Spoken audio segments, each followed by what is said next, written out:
The first thing that struck me wasn't what I could see. It was the silence. For nearly 20 years, every time I returned home after spending a few days away, the same familiar sound greeted me before I even stepped out of my truck. The wind would pass gently through the thick cedar branches that lined the edge of my yard. It wasn't loud enough for most people to notice, but to me it was the sound that meant I was finally home. That Sunday evening, the breeze was still there. The only difference was that nothing remained to catch it. Instead, it rushed across the open yard with a lonely whistle that made me stop halfway up the driveway. I turned off the engine, stepped onto the gravel, and froze. For a brief moment, I honestly wondered if I had driven to the wrong address. The late afternoon sunlight stretched across my entire backyard, illuminating places that had been shaded for decades. My patio sat fully exposed, and the windows at the back of my house reflected my neighbor's home as though nothing stood between us anymore. Then I looked down, and my heart dropped. The entire row of cedar trees had vanished. They weren't trimmed back, and they hadn't fallen in a storm. They had simply been erased. The ground had been torn apart from one end of the property line to the other. Thick roots were ripped from the earth, broken limbs were scattered everywhere, and deep tire marks cut through the soft soil. Nearly 20 years of careful growth had been wiped away in what appeared to be a single afternoon. My first reaction wasn't anger. I wish I could say I marched straight next door demanding answers, but that has never been my nature. Instead, I just stood there feeling empty. Those trees had never been expensive. My wife, Karen, and I planted them when we were young and trying to make every dollar count. Back then, we couldn't afford the towering cedar privacy fences that many of our neighbors installed, so we settled for tiny saplings instead. I still remember loading every one of them into the bed of my old pickup truck, laughing because they looked more like Christmas decorations than future trees. Karen always joked that we'd probably be retired before they were tall enough to block anyone's view. As it turned out, she wasn't far off. Year after year, they gained another foot or so. Every spring, we argued over whose turn it was to spread fresh mulch around their bases. Every summer, we complained about dragging the garden hose all the way down the row to keep them watered. Without realizing it, those little chores became part of our life together. Then the years slipped by. We grew older, the trees grew taller, and Karen became sick. During those difficult months, when doctor visits and treatments became our normal routine, she spent countless afternoons wrapped in a blanket on the back porch, sipping iced tea while watching bright red cardinals disappear into the cedar branches. She often said those trees made our backyard feel protected, like the outside world couldn't quite reach us while we sat there together. After she passed away, I continued caring for them because tending those trees somehow felt like honoring a promise we had made together years earlier. That was why standing there staring at bare dirt hurt in a way I could never fully explain. To anyone else, they were just landscaping. To me, they held 2 decades of memories rooted in the ground. I slowly walked along the empty strip where they had once stood, stopping every few steps to look at another jagged stump. Fresh sawdust still covered the earth. Whoever had done this hadn't even bothered cleaning up after themselves. The sharp, sweet scent of freshly cut cedar filled the air, and somehow that smell made everything even more painful. It's strange how certain scents can unlock memories you didn't even know were waiting. Every breath reminded me of weekends Karen and I spent working side by side in the yard. I reached down and picked up a small green branch that had somehow escaped the machine.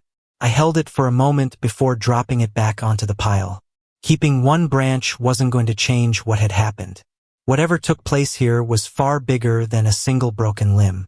My attention shifted toward the neighboring property.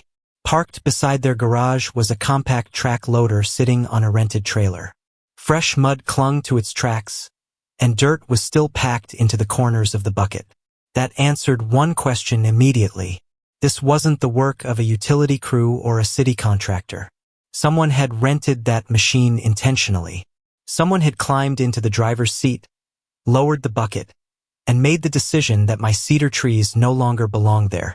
I walked next door at a steady pace, doing everything I could to keep my emotions under control. My father always used to tell me that once people start shouting, nobody remembers the words anymore. They only remember who yelled the loudest. I wasn't about to give anyone an excuse to paint me as the unreasonable neighbor. The garage door was open. Classic rock played softly from an old radio sitting on a workbench, while stacks of cardboard boxes lined one wall, a reminder that they were still settling into the house. The family next door had moved in only about 9 months earlier. We had exchanged a few waves across the driveway and chatted briefly about garbage pickup and snow removal, but that was the extent of our relationship. We weren't close friends, and I certainly never considered us enemies. A tall man, probably in his early 40s, stepped out of the garage holding a cordless impact driver. He looked surprised to see me, but not the least bit uneasy. That immediately caught my attention. Most people who accidentally destroy a neighbor's property look anxious or apologetic. He looked neither. "Hey," he said casually. "You're back already." I glanced past him at the rental machine before looking him directly in the eye. "Did you cut down the cedar trees between our properties?" I asked. He paused for just a second, long enough for me to think he might deny it. Instead, he simply shrugged. "Yeah," he replied with a careless grin. "I figured someone was going to take them out eventually." I stared at him for a second, wondering if I had heard him correctly. "Someone was going to?" He chuckled as if the answer was obvious. "Come on. Those trees blocked half the sunlight from my backyard. My wife couldn't stand them. We just wanted to open the space up a bit." I took a slow breath before responding. "Those trees were on my property." He brushed the comment aside with a wave of his hand. "They were close enough to the property line. Besides, they leaned toward my yard anyway." I looked him straight in the eye. "Did you ever have a survey done?" He shook his head. "Didn't need one." "Did you think about asking me first?" I asked. "You were out of town," he replied. "Exactly," I said. He smiled again, but this time there was a smug confidence behind it. "Honestly, I thought you'd be happy. The place looks a whole lot cleaner now." Cleaner. That was the word he picked. Not safer. Not damaged. Not necessary. Just cleaner. I glanced beyond him toward the now open view that stretched across both properties. At that moment, I realized we were looking at the same land but seeing two completely different things. To him, those trees were nothing more than an obstacle standing between him and a better view. To me, they represented 20 years of patience, hard work, and memories that someone had erased simply because they believed their preference mattered more than my ownership. Part of me wanted to argue. I wanted to tell him exactly how reckless and disrespectful his actions had been. Instead, I simply nodded and quietly said, "I understand." He almost looked disappointed by my calm response. Maybe he had expected me to explode. Maybe he had already prepared himself for a shouting match that never came. Without another word, I turned around, walked back across my yard, unlocked the front door, and headed directly into the small home office Karen used to jokingly call my museum. Along one wall stood an old oak filing cabinet filled with every important document we had kept since the day we bought the house. Closing paperwork, tax records, building permits, survey maps, receipts, and even photographs from the afternoon we planted those tiny cedar saplings were all tucked safely inside. I carried the thick property file over to my desk, opened it carefully, and spread the original survey across the surface. The dark boundary lines were still perfectly clear despite all the years that had passed. I measured the distance from the property line to where the trees had stood once, then again and a third time just to make absolutely certain. Finally, I leaned back in my chair and released the first deep breath I had taken all evening. Those cedar trees hadn't been growing close to the property line. They hadn't been sitting directly on it either. Every single one of them had been planted nearly 4 feet inside my property from one end of the row to the other. That realization changed everything. I stopped thinking about what had been destroyed and started thinking about how I was going to prove exactly where those trees had stood. The following morning, before I had even finished my first cup of coffee, I called a professional surveying company. The woman who answered recognized my address almost immediately and let out a small laugh. "That's one of the older subdivisions," she said. "We get quite a few calls from that neighborhood whenever new owners move in." There was nothing amusing about my situation, but I understood what she meant. Neighborhoods change over time. Longtime residents leave, new families move in, and eventually someone decides to guess where a property line is instead of verifying it. 2 mornings later, just after sunrise, a survey crew pulled into my driveway.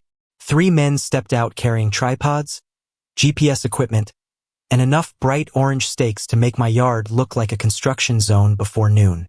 I spent most of the morning sitting on the porch, quietly watching them work with the confidence that comes from performing the same job thousands of times. They weren't interested in opinions or assumptions from either neighbor.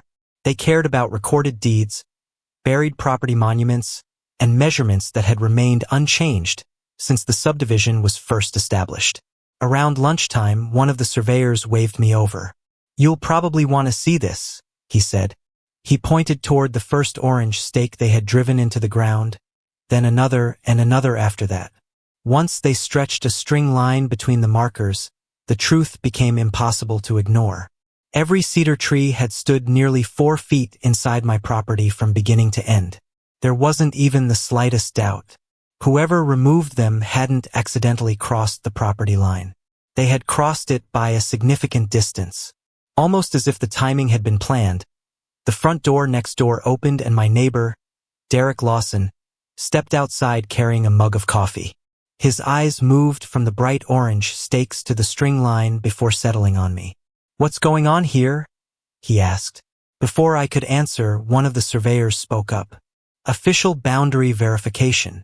Derek frowned as he looked back at the markers. "That can't be right." The older surveyor smiled politely. "We hear that quite often." Derek walked closer with his hands in his pockets, staring at the stakes as though they might somehow shift if he looked long enough. "Those trees couldn't have been that far onto your property." "They were," the surveyor replied calmly. "The measurements come directly from the recorded deeds." Derek finally looked at me and sighed. "Fine. If I was wrong, I'll buy you some replacement trees." I appreciated that he had finally admitted he had been mistaken, but he still didn't understand the real issue. Replacing 20-year-old privacy trees wasn't the same as buying a few young shrubs from a garden center on a weekend. "Let's find out what replacing them would actually cost," I said. He rolled his eyes. "Seriously? Very seriously." During the following week, I met with 2 landscape restoration companies and a consulting arborist. I wanted evaluations from professionals who specialized in mature trees, not contractors whose main business was planting flower beds. The arborist spent nearly 3 hours walking my property, carefully examining the torn roots. The arborist carefully examined every damaged root system that had been left behind. He measured the exact spacing where each cedar had once stood, studied old family photographs that showed the trees growing over the years, and even asked whether I had any aerial images from past home insurance inspections. I hadn't expected the evaluation to be so thorough. At one point, he paused, looked at me, and said something I never forgot. "People think they're paying for trees," he explained. "What they're really paying for is 20 years they can never replace." When his written report arrived a few days later, I finally understood exactly what he meant. The estimate covered far more than simply planting new trees. It included removing damaged root systems, repairing the compacted soil, restoring irrigation lines that had been crushed by heavy machinery, transporting mature cedar trees from a specialty nursery several states away, renting a crane to place them without damaging nearby property, installing support systems, setting up watering schedules, fertilizing the trees, and providing a multi-year maintenance plan to give them the best chance of surviving. This wasn't a simple weekend landscaping project. It was a full-scale restoration effort that required experienced professionals and careful planning from beginning to end. That evening, I carried the report next door. Derek invited me into his garage, where he was putting together a set of storage shelves. He wiped his hands with a shop rag before opening the folder. I stood quietly and watched his expression change with every page he turned. At first, he looked amused. Then his face shifted to skepticism, and finally to obvious discomfort. "You've got to be kidding," he muttered. "Nobody spends this kind of money replacing trees." I looked at him calmly. Nobody should have to replace trees that someone else decided to remove either. He dropped the report onto the workbench with a frustrated sigh. "I'm not paying that." His voice wasn't angry anymore. It sounded defensive, almost as if he hoped refusing outright would somehow make the entire problem disappear. I nodded. That's your choice. He stared at me for a moment. Are you threatening to sue me? I shook my head. I'm giving you the opportunity to resolve this before attorneys become the most expensive part of the situation. Then I turned around and walked away without saying another word. Back inside my house, I spread every piece of documentation across the dining room table. Closing papers, survey maps, old receipts from the nursery where Karen and I had purchased those tiny cedar saplings, and photographs collected over 2 decades. There were pictures from 4th of July cookouts where the cedar row filled the background, Christmas mornings after heavy snow covered every branch, birthday celebrations, and one old photograph of Karen smiling with a garden hose in one hand while teasing me that I had planted the trees much too close together. Looking through those memories hurt far more than I expected. They reminded me that what had been destroyed wasn't just a row of trees. Those cedars had quietly stood behind nearly every important chapter of our lives, watching the years pass right alongside us. A few days later, the weather changed. Spring storms moved through the county, bringing steady rain that lasted most of the afternoon. Around sunset, I looked out my kitchen window and noticed muddy water flowing across the strip of ground where the trees had once stood. Without thousands of roots anchoring the soil in place, the earth had started washing downhill exactly as nature always does. The runoff gathered near the sidewalk before continuing toward the curb drains. I didn't take any satisfaction in seeing it happen. If anything, it left me disappointed because another completely preventable problem had now been created. The following morning, I called the city's engineering department. I wasn't trying to file a complaint against Derek personally. I simply wanted to know whether removing a long-established vegetation barrier from sloped residential property required erosion control measures. The employee listened carefully as I explained the situation and asked several questions about the amount of disturbed ground. After a brief pause, she said, "We'll send someone out to take a look." 2 days later, a city inspector arrived wearing reflective boots and carrying a clipboard thick enough to hold an entire case file. He spent nearly an hour photographing the exposed soil, measuring the disturbed area, studying the drainage patterns, and writing detailed notes. I answered every question honestly and stayed out of his way while he worked. Across the property line, Derek stood quietly in his driveway with his arms folded tightly across his chest. Neither of us said a single word during the inspection. There simply wasn't anything left to argue about. The evidence was beginning to speak for itself, and facts have a way of becoming much louder than emotions ever can. When the inspector finished packing his equipment back into the truck, he thanked me for bringing the issue to the city's attention and explained that the responsible party would soon be contacted regarding any corrective actions that might be required. I watched the truck disappear down the street before turning my eyes back toward the empty stretch of dirt where 20 years of quiet growth had once stood. For the first time since I returned home that Sunday evening, my thoughts weren't focused on everything I had lost. Instead, I found myself remembering something Karen always used to say whenever life became complicated. "The truth doesn't need anyone to defend it," she would tell me. "It only needs enough time to catch up." As I stood there with the wind blowing freely across the open yard, I had the feeling that, at long last, it finally was. About 10 days after the city inspector visited, there was a knock on my front door just as I was finishing breakfast. I expected it to be a delivery driver, but when I opened the door, Derek was standing there instead. The confidence he had carried ever since moving into the neighborhood was gone. He looked exhausted, like someone who had spent too many nights lying awake and too many days dealing with difficult conversations. For several moments, neither of us said anything.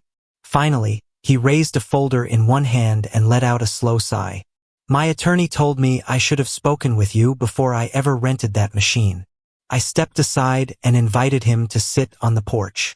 Together, we looked out over the empty strip of land where the cedar trees had once stood. After a long silence, he spoke quietly. "I owe you an apology.